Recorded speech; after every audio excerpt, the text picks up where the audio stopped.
আপনার একটা পার্সেল আছে, আপনার বাড়ির সামনে দাঁড়িয়ে আছি। ঠিক আছে, আসছি।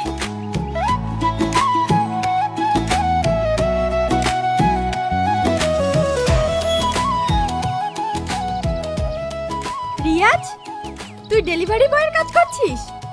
হ্যাঁ, এই বাড়িতে তোর বিয়ে হয়েছে? হ্যাঁ। এত ভালো রেজাল্ট করে শেষমেশ এই কাজ করছিস? পড়াশোনা করে তো চাকরি বাকরি কিছুই হলো না, তাছাড়া কোনো কাজই ছোট না। আসি রে।